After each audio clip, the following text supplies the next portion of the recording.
All right. Well, thank you, everyone. What a wonderful day it's been. Really reminded me of being in law school, where at the time there was, to say the least, free and full discussion. Not that there weren't issues then, of course, but I'm old enough to remember a time when free speech was valued at law schools, and I was a beneficiary of that. But one of the things I just want to comment before I introduce our last speaker is that I hope in this culture we have now, law students in particular, are not losing the most valuable thing I got out of law school. I went to school where there were all sorts of great political activism at both Cornell and Yale, where I went. But at Yale, and no offense to any of my professors, but the most valuable thing I got out of that was I was surrounded by a lot of people who were smarter than I was, and they wanted to. The main thing they wanted out of me was to hear what I had to say, and they sat me down, wanted to learn how I thought, why I thought that way, what shaped that, and that really taught me a valuable lesson, because it wasn't about my projecting certain views and having to win arguments on them. They really wanted to understand, and it caused me to really want to understand them. And that's the most valuable thing I got out of law school, was staying up all night long with them, talking about life's, not just the laws, certainly that too, but life's most difficult issues, in being honest about them and disagreeing fundamentally about them, but reasoning together and growing from that experience. And I don't have a great sense that that is still going on. I'm sure it is in some respects, but because the culture has become so dogmatic and social media is so pervasive in driving thinking in a lot of respects, that I saw my own kids pressured in certain national convulsions, not just to say something on social media about them, but to say a particular thing, or to send out a particular signal that matched what the culture wanted. And it's just so unhealthy. And so I worry that we're rightly concerned about what we're doing in the classrooms and what we're doing at speaking events at law schools and on campuses. That was the focus of today's event, very valuable. But I worry even more deeply about the underlying culture in what students, particularly in their most formative periods, are able to still get out of each other. And so I was encouraged to have such a rip-roaring session of panels today. It was a lot of fun. It really did bring me back. And we can. I hope people realize that although we're talking about really serious issues that are so important to people's lives and matter so much to justice, and that we can still be human together. We can still have fun together and engage in this intellectual enterprise together that is so valuable, and without which we really can't grow into the people that we're supposed to be. So I thank you all for participating in this. Really outstanding to have you all here. I thank our moderators and our panelists, our organizers. I got a lot out of it and really enjoyed it. Now I would like to welcome our last speaker to close us out, who is Mark Alexander, the Arthur J. Kenya Dean and Professor of Law at Villanova, Charles Widger School of Law. He's also, of course, the current president of the American Association of Law Schools. And of course, as Villanova's dean, I'm not going to read all the things he's responsible for. I'll just say, as a fellow dean, he's responsible for everything. But he has a lot of previous really outstanding experience too. As he just reminded me, we both were at the same big law firm, so he's got excellent practice experience too. We were both at Gibson, Dunn, and Crutcher. But he previously served as the Associate Dean for Academics at Seton Hall's Law School, where he was on the faculty, I believe, for 2 decades. His areas of expertise, and he was honored as Professor of the Year on numerous occasions. And it wouldn't surprise me at all, though he's an outstanding scholar, if that included the teaching component as well, which we heard this morning. We're all hoping will be valued as much as I'm sure it is at Villanova, and as it definitely is here. His areas of expertise include constitutional law, including the First Amendment, election law, and criminal procedure. He as I mentioned, not only has served at law schools, but has also been significantly in practice. And he received his Bachelor's of Arts in Architecture from Yale and his JD from Yale. So hopefully he had a similar experience to mine, because we were roughly the same era. But his theme as president of the American Association of Law Schools is defending democracy, based on his belief that lawyers in the legal academy have an obligation and a unique role to play in strengthening and preserving our democracy in a challenging and transformational time. He's also a DC native, so we're thrilled to welcome him back to the district, and especially here to our law school at Catholic to provide today's closing remarks. Mark?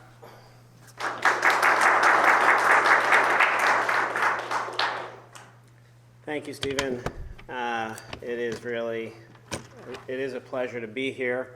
I've spent so many happy years in this city, and it always brings a smile to my face when I get to come home.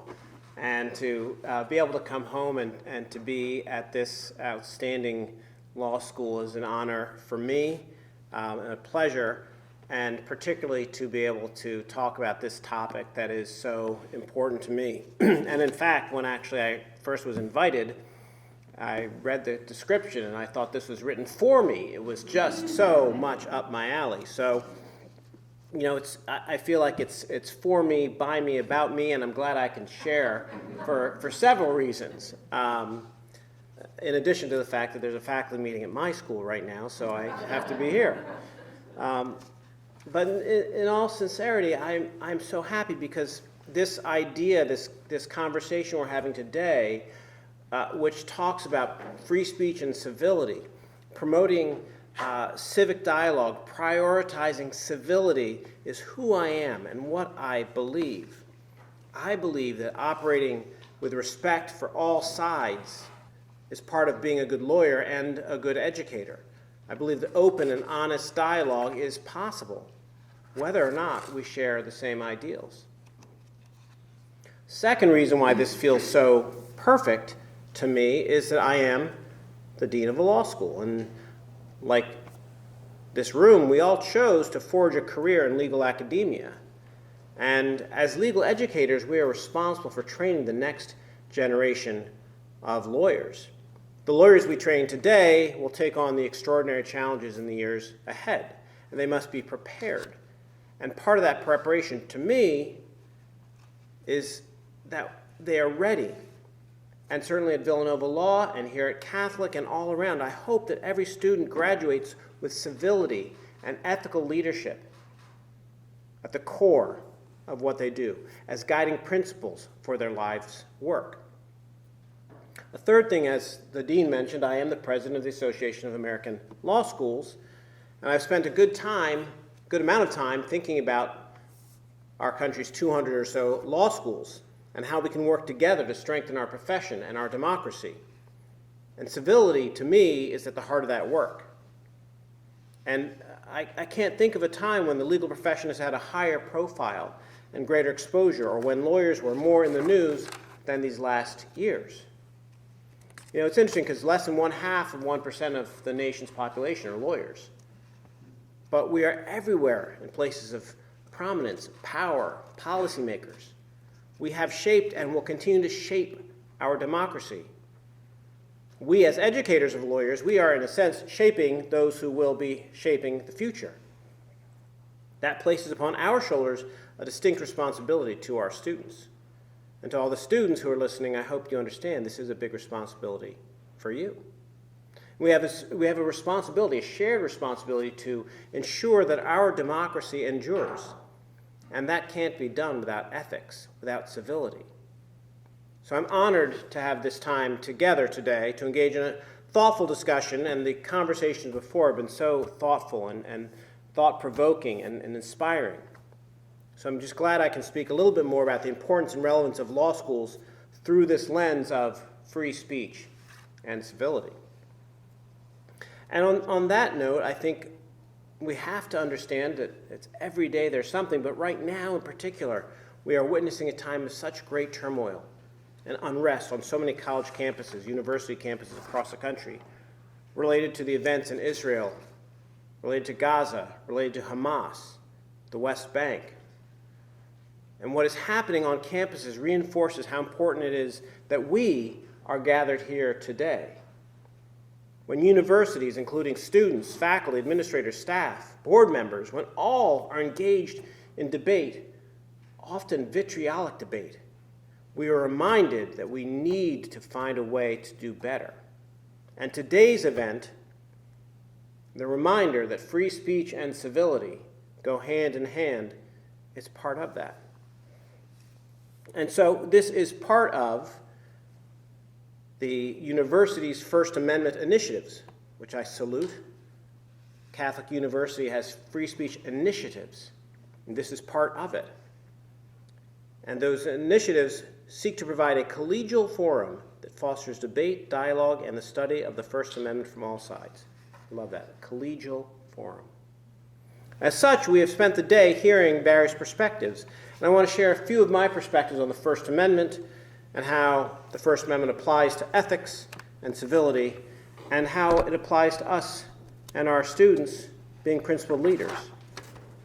You know, the Founding Fathers enshrined open dialogue in our system for a reason. It's our value. It's critical to how we uphold our nation. You know, the First Amendment famously guarantees, actually, I guess as a common law professor myself, I have a favorite part of the Constitution. Other common law professors probably can understand that. It's just our way of being super nerds. But you know, I always think about how the Constitution speaks about forming a more perfect union. Not perfect, more perfect. That's aspirational. That aspirational work requires risking. And you get risks and rewards. The First Amendment manifests for us a commitment to this aspirational republic. This free expression serves to keep the public engaged and informed in public debate. So when we look at First Amendment doctrine, we see the basic principle, of course, that we protect free expression as a condition for a strong and healthy society. Why do we do this? Why do we protect, even exalt free speech? Well, to me, it's so essential, the First Amendment, essential to the pursuit of truth in the marketplace of ideas. The government is not allowed to interfere with this market. We let ideas rise and fall on their merits. By allowing all of us, each of us, to speak with only minimal government constraints, the marketplace of ideas can sort out debates on key issues and subjects. And the First Amendment is central to our nation's commitment to self-governance through robust public debate. We are committed to a system of government by which we are all allowed, and I believe expected, to participate in governance. Our government is by the people and depends on citizen participation, which the government cannot regulate. Accordingly, the First Amendment protects the right of the people to speak up and speak out on policies and politicians, and it prohibits the president or any government official from getting in the way of our self-governance. I also think that free speech in the First Amendment represents an essential civic truth and value. We participate in an open dialogue about the important matters of the day, and we respect differences and disagreements. So in that sense, we have to hold our political speech in the highest regard. That also means we have to honor and respect and come to this discussion with truth, honesty, and a commitment to facts. No public debate can succeed without truth. Which brings me to an important point about ethical leadership. You know, knowing and deducing what stands up to our values and what we should or should not promote. We have to be ethical in our leadership. We have to promote truth. Now, not all speech or expression has been discussed today. Not all speech, not all expression is protected. You know, some words have the power to incite or instigate harm, so if those words cross the line, speech loses protection, sure. The famous example, of course, from Oliver Wendell Holmes, shouting fire in a crowded movie theater. So we know that speech that causes serious harm, riots, etc., can be limited. You don't have a right to use words that are directed to inciting or producing imminent unlawful action and which are likely to achieve such action. So most words indeed are protected, but sometimes we cross a dangerous line and lose a protection. So we don't protect words that are going to cause that heat, that danger, but we do, to the last bit of who we are, protect those which cause light, shed light, proverbially speaking. Now, sometimes we talk about lies, half-truths, untruths, disrespectful language. That might not be crossing the line. But I also think it's important that we think about norms. It may be that I can say things that aren't true, that are just kind of mean or kind of nasty. But we also have to think about our norms. Just because I can say it doesn't mean I should say it. And being an ethical leader, to me, demands that we treat each other with respect. Treat people respectfully, even when we vehemently disagree. We must be civil. That's the free speech and civility points. We know when norms are being broken.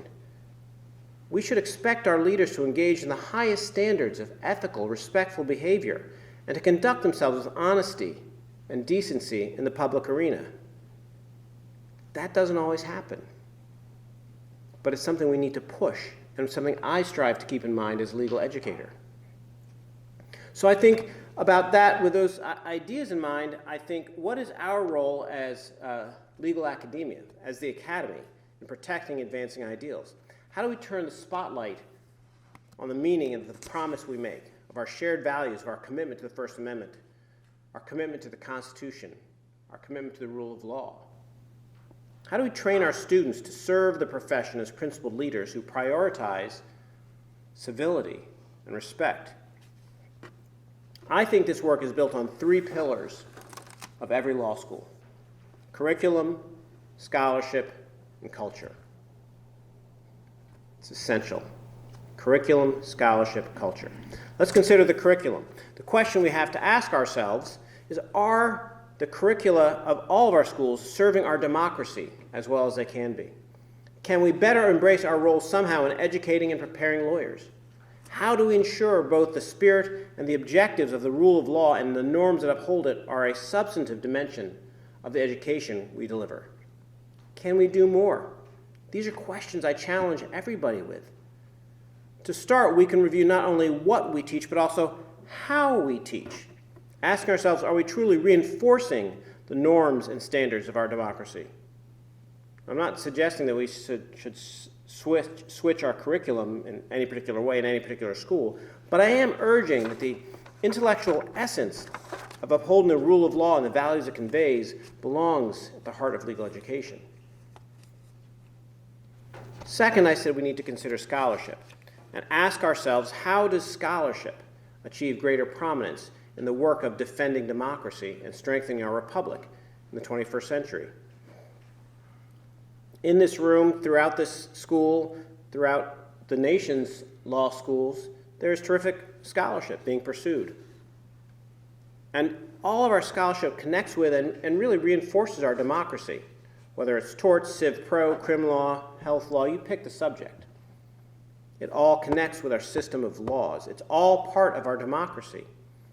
We are the architects, engineers, builders of legal solutions to complex problems in our nation. And judges, lawmakers, lawyers depend on our scholarship to do their work. That gives our scholarship a certain importance. It makes it essential to the future of our democracy, the future of our economy, the future to all of us and our well-being. And so our needs, the needs and the expectations of our world require robust scholarship that promotes the evolution of our society. And as legal educators, we can't underestimate the importance of diligent analysis and careful thought in our scholarship. So that's just a brief word on curriculum and scholarship, but I really want to spend a moment on law school culture, maybe the most important. When I became the dean, I thought about how it would shape my leadership agenda. And I think about Villanova's motto, the university motto, Veritas Unitas Caritas, truth, unity, and love. That's as much a part of our educational experience as the academic rigor we bring to the classroom every day. The values we have, those are the currency of our culture. And I believe those particular values are universal. Now, those of you who are from other schools likely have some similar ethos in your law school's mission. These values, truth, unity, and love, those converge with what my parents worked very hard to instill in my sister and me throughout our upbringing here in beautiful Washington, D.C. Things I try to bring with me wherever I go. So in the legal academy, we are in the business of ideas, in pursuit of truth. I know that every one of our law schools has its own particular culture, each vitally important to our profession and to intellectual thought and diversity. I believe each distinct culture is a critical component of the educational experience that we deliver. And I know we can find a way to make a difference through that culture. And I know in my own law school, I welcome all ideas, whether I agree or not, whether we all agree one way, another way, and of course, we all find ways to disagree. And sometimes I find we grow the most by confronting the ideas which challenge us the most, and then by responding. For example, we welcome guest speakers and their perspectives, with or without an agreement on that perspective. We've had speakers with whom I very strongly agree and very strongly disagree. I welcome them all to share their ideas. I urge all who agree to speak up. I agree all who disagree to speak up as well. To speak with clarity of conviction, to speak with passion, to speak from knowledge, and to speak with respect. As the head of the Villanova Law family, I ask all to come with love and respect and a commitment to open and honest debate about ideas. That's the unitas and caritas part of who we are. And at the end of it all, I know we all grow if we do. I'm clear that if you cannot treat others with respect and true, genuine love as brothers and sisters, then you don't belong on the campus. But that doesn't mean your position is. It means how are you going to treat somebody fundamentally with a respect for free speech and civility. Respect for the individual. I ask no political test, no religious litmus test, no specific oath. Sometimes it's hard. You really feel very strongly about somebody. But guided by civility, each person can find a way. I am certain that free speech with respectful dialogue is possible, even in the most heated matters. And I see a connection between that kind of dialogue in our campus with First Amendment doctrine and theory. As the discussion today has carried forward, we see that the First Amendment calls on us to have a robust public debate on key issues as part of our grand exercise in self-government.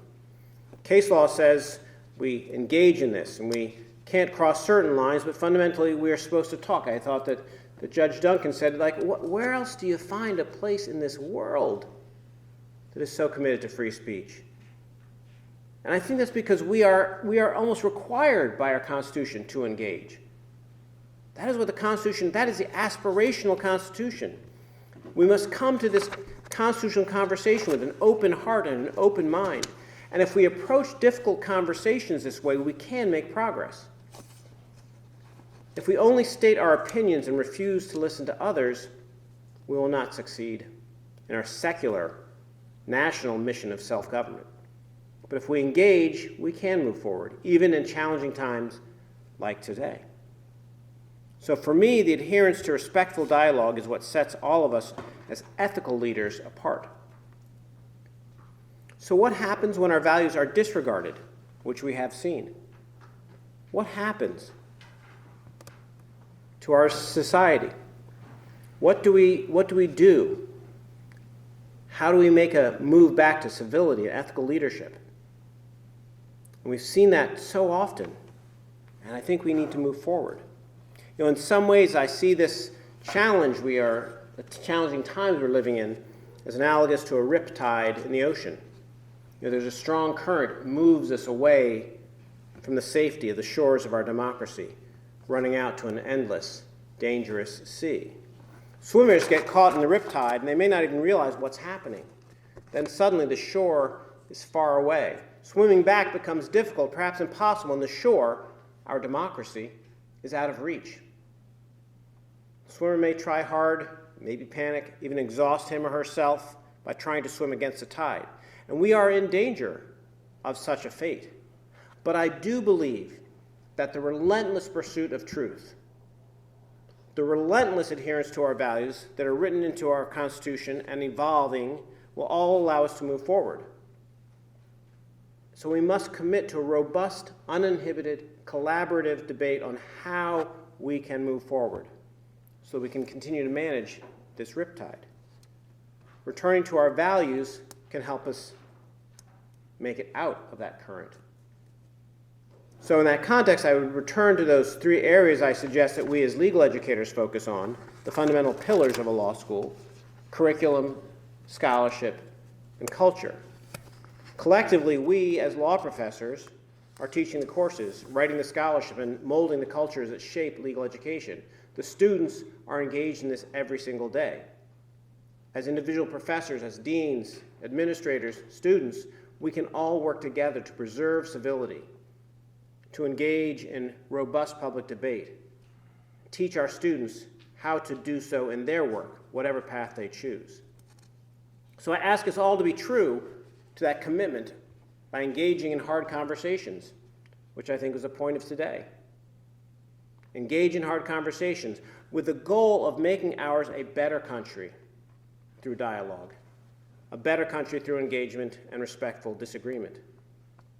Not a goal of gotcha, not a goal of cancel, not a goal of fighting, not a goal of provoking, but a goal of becoming a better country through dialogue, engagement, respectful disagreement. That, to me, is our big challenge on campuses and in courtrooms across the country.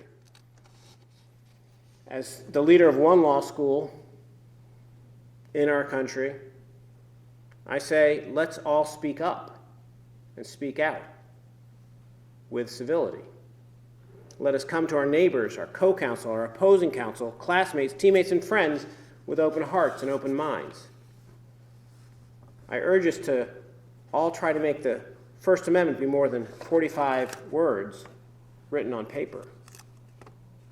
And let shared values, values like truth, unity, and love, illuminate our path. I think we need to open ourselves to a civil conversation about truths, about how to respectfully dialogue and debate. And ultimately, we need to open ourselves to a conversation about our commitment to protect our always evolving, every day perhaps a little more perfect union.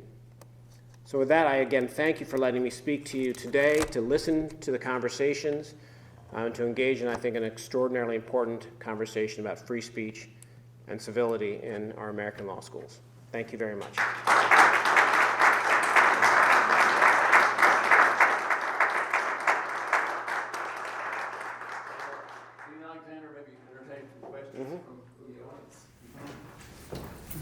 Any questions? I have one, just to start us off. You were talking about the curriculum, and you've heard, I think, Professor Strauss was talking about, she's saying in her class that she makes people, they're going to pass the course, they're going to have to think through both sides of each issue. They've got to take their brain through this issue and then the other issue. And one of our First Amendment issues is the Siegenthaler-Sutherland court competition, where the students from other schools come and they argue on brief and off brief, on a First Amendment issue, on a free speech issue, and on a free exercise issue. It, of course, forces them to put their brains through a position that they may agree with, and of course, then they have to argue the other side of that issue. So they're required to confront something that they may feel strongly against, but they see the other thing, and they may see value in it. Mm-hmm. They may be more convicted of what they feel now after they've been through it. But they may see subtlety and nuance and maybe more range than they saw before by putting their brain to that other side. And that's a unique thing. I think that I'm proud of that. And like I said, it's not only do we do free speech, but free exercise, because the religious liberty question is part of the First Amendment too. So, but my point is that's a special thing. You know, that's a special competition. That's something we do. It would be great if that was part of law schools, you know, that was built into the curriculum. And I don't know if that's possible, but is that something that you could encourage as the head of law schools, that to encourage that thinking the curriculum through a way to incorporate that kind of thing, where people perhaps they would be more respectful and see that there aren't civil questions, there are nuances out there, if they're required to put their brain through the other side. I think that's great, and I think there are ways to do it. I think that moot court in general is a great way to do it, and your competitions here are a perfect example. I think also I talked about curriculum, and I think that rule to make the students look at the other side of what they're about to argue in a class is really important. I think that's something we can do in each of our classes. We can say, you know, Mr. Harmon, I know you're starting to tell me what the majority says, but first I want you to tell me what the dissent said. And that's something that doesn't take anything except us as professors asking. And think about that other side just for a minute. Tell me, what did the other side say? What is the best argument against what you're saying? And so I think that that's something where we can incorporate that into our own pedagogy. I think it would be very important. But also I think modeling it is important in the way you suggest with your the moot court experiences. Another thing which I've tried to do, a new initiative I started last year, I call Building Bridges. And we've now had 3 different programs. The first one, I had 2 former United States Senators, Kelly Ayotte, who was actually one of our alums from New Hampshire, a Republican, and Russ Feingold, a Democrat. From Kelly Ayotte from New Hampshire, Russ Feingold from Wisconsin. I sat on stage with them and I asked them how they built bridges during their times in the United States Senate. Then, just about in September, here actually, we had an event in Washington, and we had Mac McClarty, who was the Chief of Staff for President Clinton, and Josh Golton, who was Chief of Staff for George W. Bush. And we had them talk about how did they do their work, building bridges. And then just last week, we had 2 Supreme Court litigators who did a moot of the Rahimi case. It was just argued, there was the Friday before that was argued at the court here. We did that at the law school. Point being, we are trying to show people, here's 2 people who disagree, and look at this. They're talking about different perspectives, and it's working out all right. So I think that that's to say that in various ways, and I guess that's the curriculum leading into the culture part of what I was saying. We model that for our students. So I think those are all things which we need to keep doing, and I think it's essential. You know, I can wax on about the Washington, D.C. I grew up in, where there's some people in the room who actually witnessed that. Can't believe there's people I grew up with in this room. But it was a time where my father worked in the government, moved from New York to work in the White House originally, and then other positions. And our dinner table would be, you know, cabinet officials or senators, congressmen, etc. And you know, as a kid, I didn't know who these people were particularly, but it was like, you know, you'd say goodnight to them at the end of the day. It's like, give Uncle so-and-so a hug, give Aunt so-and-so a kiss, and say goodnight to them. Next day, I read like, oh wow, look, there's Dad and this one fighting about this bill, or whatever it happened to be. But we gave them all a hug and a kiss when they came to the door, because those were family.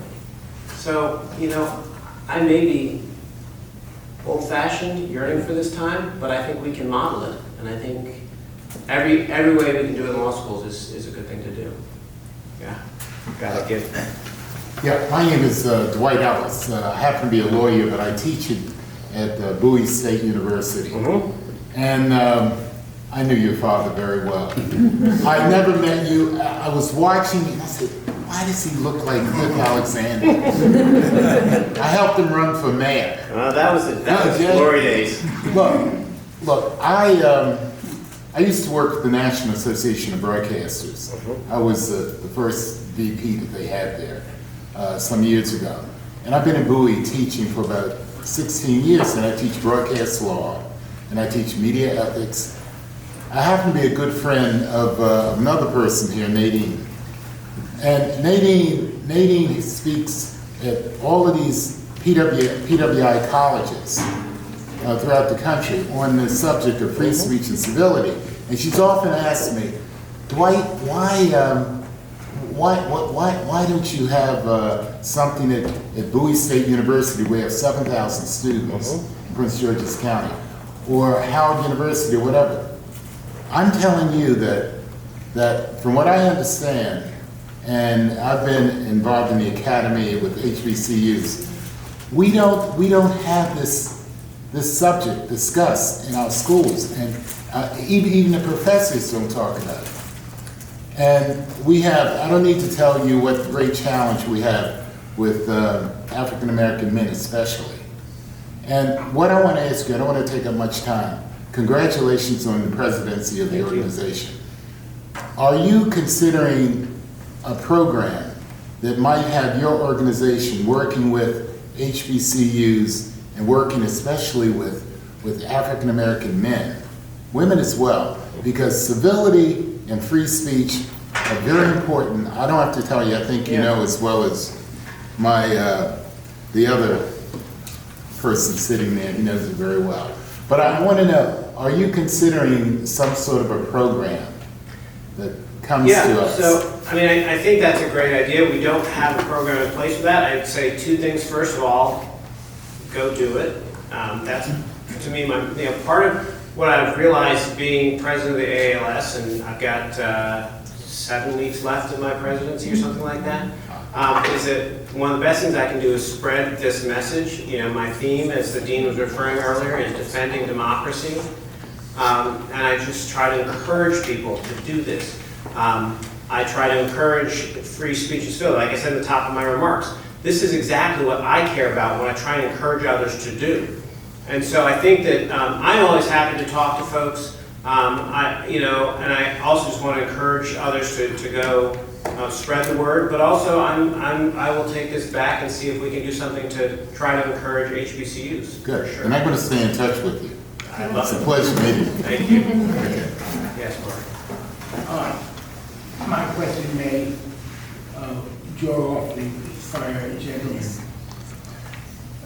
Tom Ginsburg was speaking, I don't know if you were at his panel, about the training that he's organized at the University of Chicago for faculty and for administrators on how to deal with free speech and civility issues in law schools.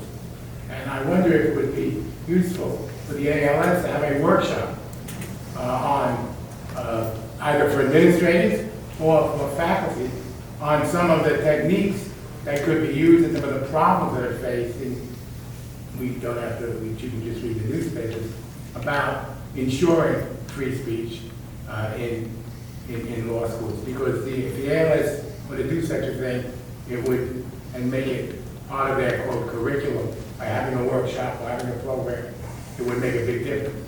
Yeah, I think it does, first of all, it does build on that last question, and I do try to encourage everyone to do it. I would also say, second, easy shameless plug, the ALS annual meeting will be here in Washington, D.C. in January 3rd to 6th, I believe is the dates. There will be some programming built around this theme. There will be a little bit of ways for us to consider how to carry these ideas of defending democracy, free speech, civility, how to carry that into our own law schools. So I think that will be part of it too. But also, I think that's a good question of whether there might be more training. And that's frankly also what I've tried to do during my year as president, is carrying this message to all kinds of trainings for all kinds of folks. I saw there was a hand in the back. I'm not sure if the question was answered or not. I'll also give I thought it was maybe Lucia Selecki, who I will call out. Because she was my TA when I was a 1L. I'm here because Lucia sent me straight in my 1L years. Grateful for that. I just wanted Yes, to Professor Strawson. add on to Mark's, I'm sorry, can we get a first name basis? Sure, call me whatever you Professor? want. Thank you. On the reminder about the AALS conference here, you reminded me that in conjunction with it, the Institute for Humane Studies is convening a conference specifically to encourage scholarship and legal scholarship, among others, on promoting free speech and academic freedom and suggesting creative avenues for scholarly research that could support an actual culture of free speech policies. So that's another opportunity if anybody wants to brainstorm about that. Thank you for that. See, I love the plugs. Any other questions there? I think I've taken enough time anyway. Thank you for inviting me. Thank you for having me do this.